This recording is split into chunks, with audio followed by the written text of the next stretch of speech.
الحمد لله رب العالمين والعاقبة للمتقين والصلاة والسلام على رسوله النبي الكريم وعلى آله وصحبه وأهل بيته وأزواجه وذريته أجمعين أما بعد فأعوذ بالله من الشيطان الرجيم بسم الله الرحمن الرحيم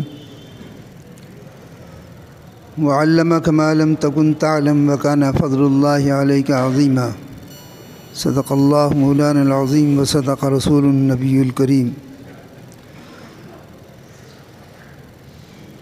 وعن ثوبان رضي الله عنه قال قال رسول الله صلى الله عليه وسلم إن الله زوى لي الأرض فرأيت مشارقها ومغاربها أو كما قال عليه الصلاة والسلام۔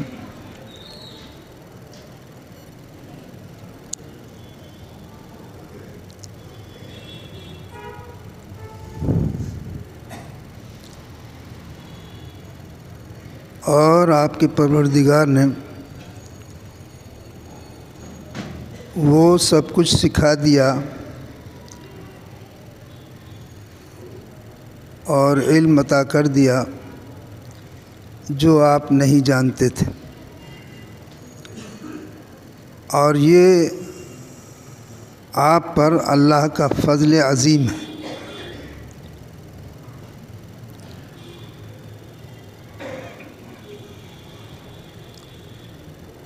انسان کی فضیلت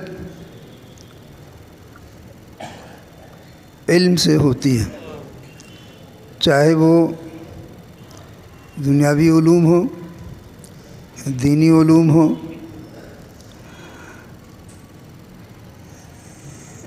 جتنا علم ہوتا ہے اتنا ہی اس کا مرتبہ بلند ہوتا ہے۔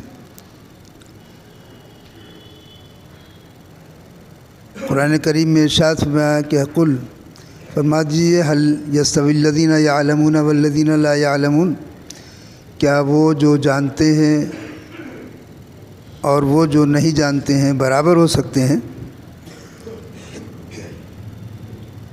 تو علم جو ہے وہ وجہ فضیلت ہے، اور یہی وجہ ہے کہ جب آدم علیہ السلام کو رب تعالیٰ نے بنایا اور ارادہ فرمایا تو فرشتوں کو پہلے بتا دیا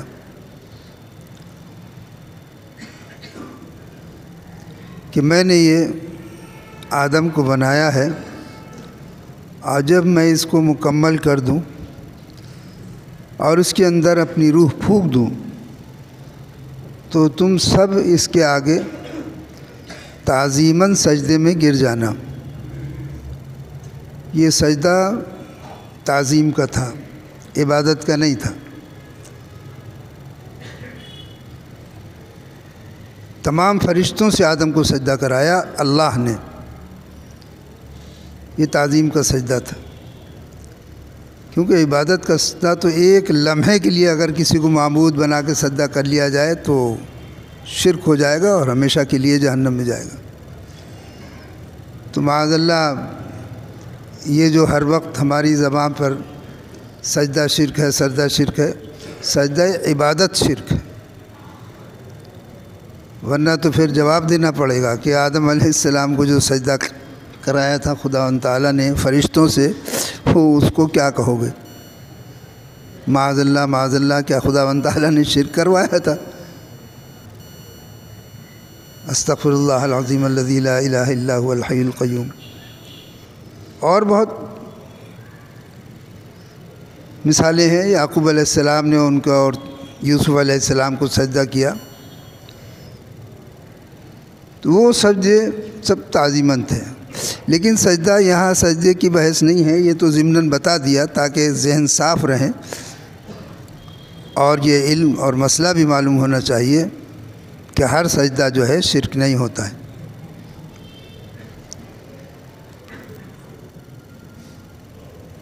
لیکن فرشتوں نے جب اللہ تعالیٰ نے فرمایا کہ تم سجدے میں گر جانا، اور کیونکہ ہم اس کو اپنا خلیفہ بنا رہے ہیں، جاعل فی الارض خلیفہ، زمین میں ہم اس کو خلیفہ بنائیں گے اپنا، تو فرشتوں نے عرض کی کہ پروردگار، نحن نسبح لک و نقدس لک،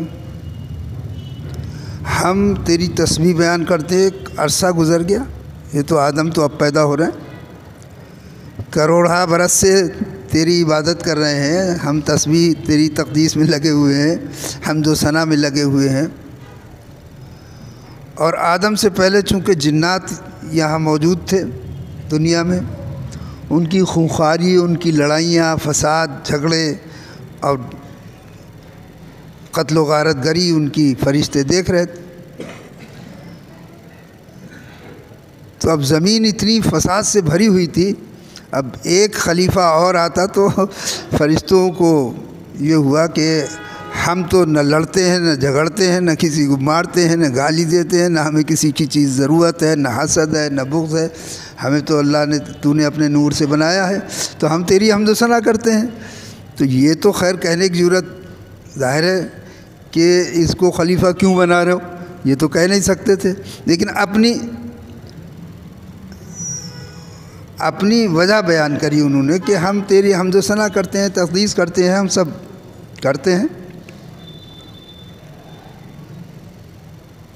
اور کیا تو ایسا پیدا کرے گا کہ ویسفک الدماء، یہ خونخواری کرے گا، زمین میں اور قتل و غارت گری بڑھ جائے گی، پہلے سے تو وہی رہی ہے، یہ اور جا کے فساد پھیلائے گا۔ تو رب تعالیٰ نے ان کو جو جواب دیا وہ انہیں کچھ نہیں کہا، ان سے کہا ٹھیک ہے، تم حمد و ثنا کرتے ہو، تعریف و توصیف کرتے ہو، اس میں کوئی شک نہیں۔ یہ کائنات کی جو چیزیں ہیں، یہ جب سے تم پیدا ہوئے ہو، جب سے ان سب چیزوں کو دیکھ رہے ہو، ہر چیز کو دیکھ رہے ہو، ہر چیز کا تمہیں علم ہے، اور اس کو ہم نے ابھی پیدا کیا ہے، اس کو بھی ہم علم دے رہے ہیں۔ آدم علیہ السلام کو اللہ تعالیٰ نے وَعَلَّمَ آدَمَ الْأَسْمَاءَ كُلَّهَا، وہ تمام چیزیں جو تھیں سب کا آدم علیہ السلام کو اللہ تعالیٰ نے علم دے دیا۔ اور علم دینے کے بعد فرشتوں کو تو پہلے سے علم تھا، آدم علیہ السلام کو بھی علم دے دیا، اور علم دینے کے بعد اب دونوں کا امتحان کیا کہ اب ٹھیک ہے، ہم نے ان کو بھی علم دے دیا ہے، تمہیں بھی علم تھا، اب یہ بتاؤ یہ تمام چیزیں جو ہیں ان کے بارے میں تم جانتے ہو، ذرا ان کے سب کے نام بتاؤ، گناؤ۔ تو انہیں تو کوئی غرض بھی نہیں تھی، آدمی جس چیز کے استعمال جانتا ہے اسی کے بارے میں جانتا ہے۔ اگر امریکہ کی کوئی مشین ایسی ہو کہ جو ابھی تک یہاں نہ ہو اور نہ آئی ہو، اور آپ کے بڑے سے بڑے انجینئر کو بھی دے دی جائے، تو وہ کہے گا بھئی ہمیں تو اس کا فنکشن ہی نہیں معلوم، ہم کیا کریں۔ تو جو آدمی جس چیز کو برتتا ہے، استعمال ہوتا ہے، وہ اس کے بارے میں جانتا ہے۔ ان تمام چیزوں کا علم ان کو تھا، کیا چیز کیسی ہے، کہاں کیسا استعمال ہو رہا ہے، سب ان کے سامنے ہر چیز پیدا کی گئی سب۔ لیکن آدم علیہ السلام کو اللہ تعالیٰ نے ان تمام چیزوں کے نام بتائے، اور مفسرین فرماتے ہیں کہ خالی نام نہیں بتائے، اس کے خواص بھی بتایا، ان کی ضرورتوں کے وقت کام آنے والا طریقہ بھی بتایا، سب چیز کا علم دے دیا ان کو۔ اور اب امتحان ہوا کہ بتاؤ تم بتاؤ ان کے بارے میں۔ وہ عاجز رہ گئے پوری بات بتانے سے، فرشتوں سے ساری خواص، سارے نام نہیں بتائے گئے۔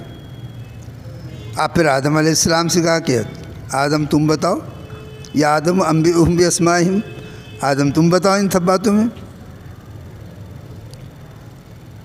آدم علیہ السلام نے سب بتا دیا۔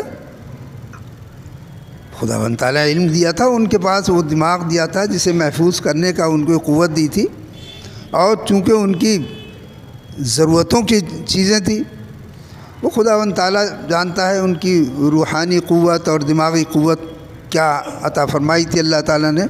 قرآن تو یہ فرماتا ہے کہ آدم نے سب بتا دیا، وہ عاجز رہ گئے اور انہوں نے سارا علم دے دیا، بتا دیا۔ تو اللہ تعالیٰ نے فرمایا کہ دیکھو میں نے نہیں کہا تھا، الم اقل لکم انی اعلم غیب السماوات والارض، زمین و آسمان کی باتیں ہم ہی جانتے ہیں۔ میں تم سے پہلے نہیں کہا تھا کہ ہم زیادہ جانتے ہیں، تمہیں نہیں پتہ۔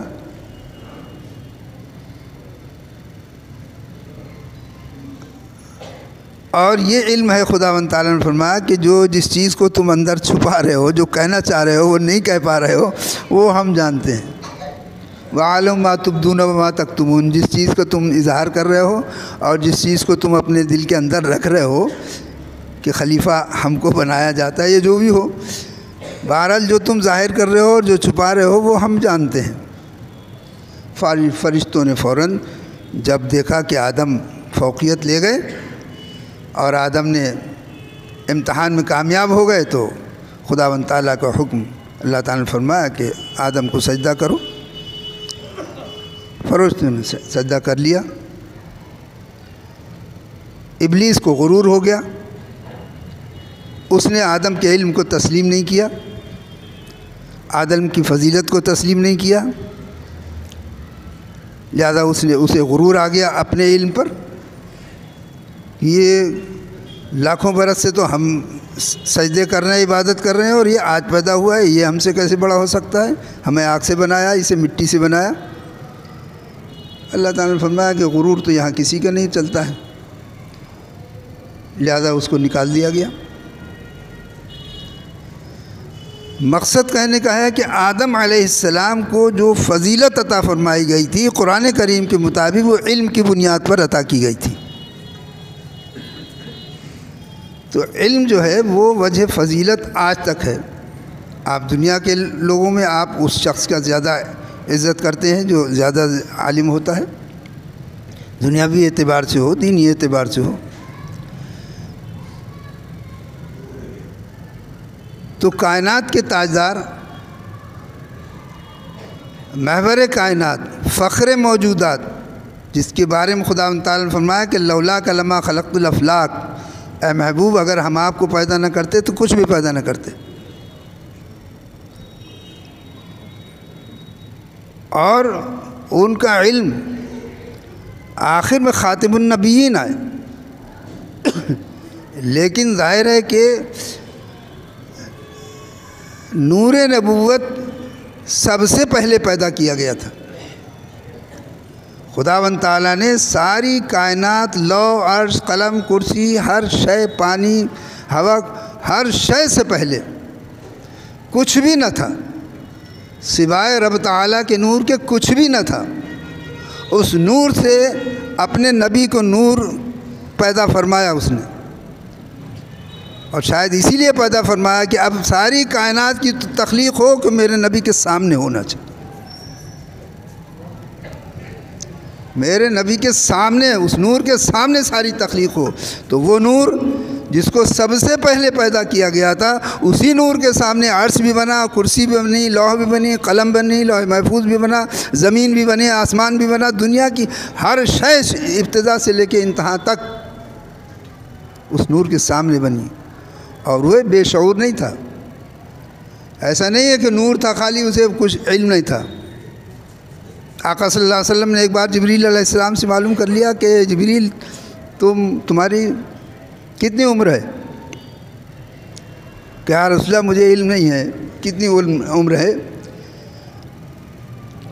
لیکن میں یہ جانتا ہوں کہ جس وقت مجھ کو خداوند تعالیٰ نے پیدا کیا تھا اس وقت سے میں نے ایک نور کو ظاہر ہوتے دیکھا تھا جو عرش کے نیچے ظاہر ہوتا تھا، جو 70,000 برس کے بعد ایک مرتبہ وہ ظاہر ہوتا تھا، اور 72,000 مرتبہ میں نے اس کو دیکھا ہے۔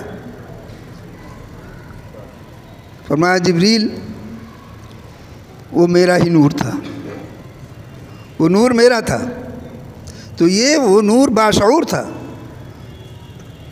وہ سجدہ ریزی تھی 70,000 برس تک، کہ ایک مرتبہ عرش کے نیچے وہ نور سجدہ ریز ہوتا تھا تو 70,000 72,000 کے بعد سر اٹھاتا تھا، وہ باشعور نور تھا۔ تو جب ہر کائنات کی ہر چیز ان کے سامنے پیدا ہوئی اور شعور کے ساتھ پیدا ہوئی، تو کیا چیز چھپی ہوگی؟ پھر کائنات کی کون سی چیز چھپی رہ گئی؟ جب دنیا میں تشریف لائے تو اب ظاہری طور پر بھی، چونکہ دنیا میں ظاہری طور پر تشریف لائے تھے تو اب ظاہری علم کی بھی ضرورت تھی۔ ایسی امت میں، ایسی قوم میں پیدا کیا تھا کہ جو بالکل ان پڑھ تھی، جاہل تھی، اسی قوم میں پیدا کیا تاکہ وہ قوم اچھی طرح سمجھ لے کہ یہ ہم میں سے ہی ہیں۔ آپ کی یہ صفت رکھی گئی کہ آپ نبی امی ہیں۔ آپ اس قوم میں پیدا کیے گئے کہ جو علم نہیں رکھتی تھی،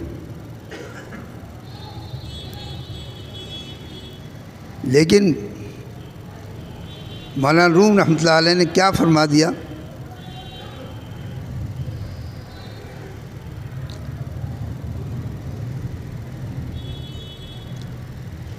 کہ امیوں نقطہ دان عالم،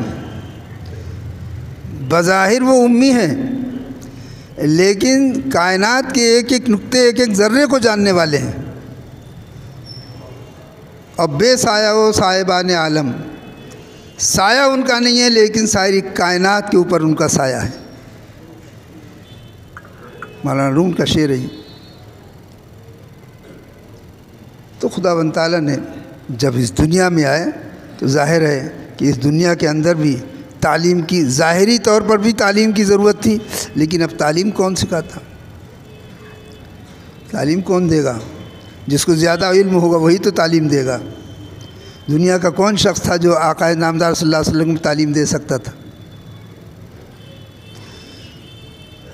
کون تعلیم دے سکتا تھا؟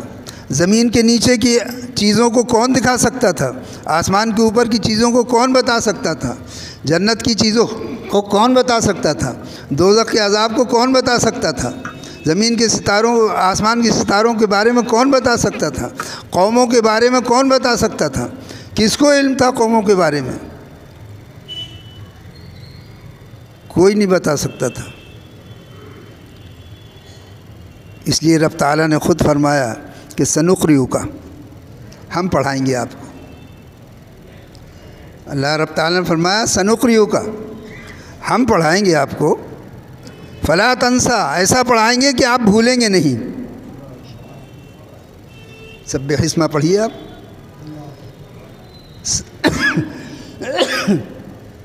سنقرئک فلا تنسا، ہم آپ کو پڑھائیں گے اور ایسا پڑھائیں گے کہ آپ بھولیں گے نہیں۔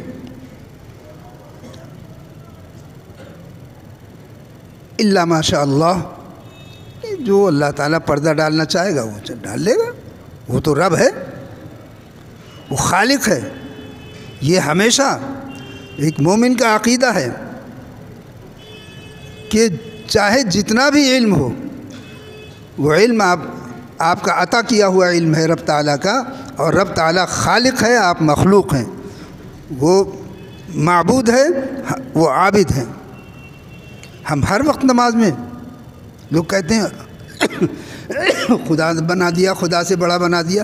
نماز کے ہر اتحیات میں، ہر 2 رکعت کے بعد میں کس بات کی گواہی دیتے ہیں؟ اس سے بڑی گواہی ہوگی؟ نماز میں بیٹھ کر سب سے بڑی گواہی ہم کیا دیتے ہیں؟ یہی دے دیتے ہیں، اشہد ان محمدً عبدہ و رسولہ، کہ ہم گواہی دیتے ہیں کہ اس کے بندے ہیں اور اس کے رسول ہیں۔ تو ہر وقت ہم گواہی دیتے ہیں اس بات کی کہ وہ اس کے بندے ہیں اور اس کے رسول ہیں، لیکن وہ بندہ خداوند تعالیٰ نے عطا فرمایا کہ ہم آپ کو ایسا پڑھائیں گے کہ آپ بھولیں گے نہیں۔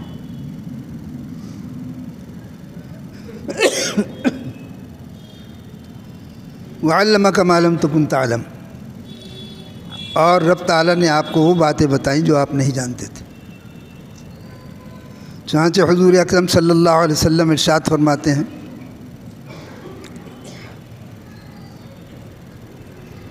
بہت ساری احادیث ہیں۔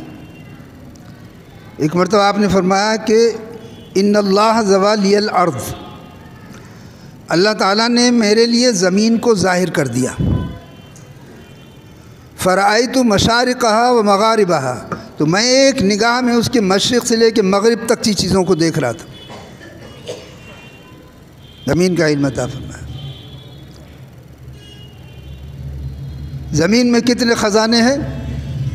آپ نے ایک بار فرمایا کہ اوتیت مفاتیح خزائن الارض،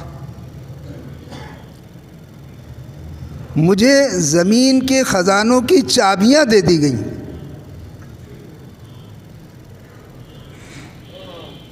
زمین کے خزانوں کی چابیاں کس کو دی؟ جس کو مالک بنایا جاتا ہے اسے چابیاں دی جاتی ہیں۔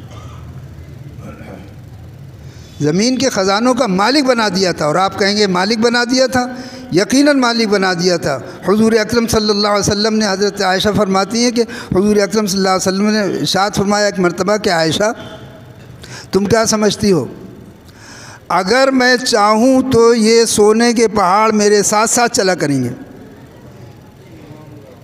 سونے کے پہاڑ اوپر دکھائی نہیں دے رہے تھے، سونے کے پہاڑ زمین کے اندر تھے۔ اور آج کی دنیا میں، آج کی تاریخ میں جس پہاڑ کی طرف آپ نے اشارہ فرمایا تھا کہ اگر چاہے تو یہ سونے کے پہاڑ میری طرف چلیں، آج طے ہو گیا ہے کہ اس کے نیچے سونے کا پہاڑ ہے۔ تو زمین کے نیچے کا علم بھی، آسمانوں سے اوپر کا بھی علم ہے، آپ کو سب عطا کیا گیا تھا۔ چنانچہ ایک مرتبہ حضور اکرم صلی اللہ علیہ وسلم کو، حضرت عمر رضی اللہ تعالیٰ کی روایت بھی ہے، حضرت حذیفہ رضی اللہ تعالیٰ عنہ کی بھی روایت ہے، فرمایا کہ ایک مرتبہ حضور اکرم صلی اللہ علیہ وسلم فجر کی نماز کے بعد ممبر پہ کھڑے ہوئے اور ظہر تک بیان فرمایا۔ ظہر کی اذان ہوئی، نماز کے لیے نیچے اترے، نماز پڑھ کے پھر آپ ممبر پہ تشریف لے گئے، پھر آپ نے عصر تک بیان کیا، پھر عصر کی اذان ہوئی، آپ نیچے اترے، نماز پڑھی، اس کے بعد پھر تشریف لے گئے ممبر پر، اور پھر آپ نے مغرب تک بیان کیا، سارا دن آپ نے بیان کیا۔ راوی فرماتے ہیں کہ حضور اکرم صلی اللہ علیہ وسلم نے اس دن ابتدائے خلق سے، عن بدء الخلق، ابتدائے خلق سے لے کے ما کان و ما یکون، جو کچھ بھی ہونا تھا اور جو کچھ بھی ہونے والا تھا، ایک دوسری روایت میں ہے کہ یہاں تک کہ جنتی لوگ جنت میں داخل ہو جائیں ان کا بیان، اور دوسری دوزخ میں داخل ہو جائیں گے ان کا بیان، وہ سب آپ نے فرما دیا تھا، ہم کو ما کان و مکون کا سارا علم دے دیا تھا۔ ایک روایت میں ہے کہ آپ نے اس دن ہم کو جو وہ قبیلے تھے، وہ لوگ کہ جو گمراہ اور بددین ہونے والے تھے، ان کے بارے میں آپ نے بیان فرمایا، اور جو نئے نئے فتنے پیدا کرنے والے لوگ تھے، آپ نے فرمایا کہ اس دن ان کے قائدین کا نام، ان کے ماں کا نام، اس کے باپ کا نام، اس کے قبیلے کا نام بھی بتا دیا تھا۔ قیامت تک اتنے فتنے پیدا کرنے والے پیدا ہوں گے، اور یہ فتنے پیدا ہوں گے، آپ نے فرما دیا تھا۔ اور علم کسے کہتے ہیں؟ اس کے بعد بھی کیا کسی کی زبان ہلے گی اس بات پر کہ وہ ہماری طرح تھے، ہم ان کی طرح تھے؟ کیسے افسوس کی بات ہے۔ اپنے دلوں میں عظمت پیدا کیجیے، اپنے دلوں میں محبت پیدا کیجیے۔ آپ نے فرمایا کہ جب تک تم مجھ سے، اپنی اولاد سے، اپنے والدین سے اور تمام لوگوں سے اور ہر چیز سے زیادہ محبت ہم سے نہیں کرو گے، اس وقت تک مومن نہیں ہو سکتے۔ یہ حضور اکرم صلی اللہ علیہ وسلم، علم وجہ فضیلت ہوتی ہے۔ جب سب سے زیادہ علم ہے تو سب سے زیادہ فضیلت والے ہیں، سب سے زیادہ عزت والے ہیں، سب سے زیادہ عظمت والے ہیں۔ آپ کے علم کا کوئی مقابلہ نہیں، اور جس کے علم کا کوئی مقابلہ نہیں ہوتا ہے تو پھر اس کے بارے میں یہ کہنا کہ وہ ہماری طرح، ہم اس کی طرح، یہ زبان گستاخی کی زبان ہے۔ اس سے ہمیں اہل محبت کو اور اہل ایمان کو اس سے پرہیز کرنا چاہیے، گریز کرنا چاہیے۔ خدا بند کریم ہمیں عمل کرنے کی توفیق عطا فرما دے، ہمارے دلوں کے اندر ایمان پیدا فرما دے، آقا صلی اللہ علیہ وسلم محبت پیدا فرما دے، اور آپ کی اطاعت کا جذبہ ہمارے اندر پیدا کر فرما دے۔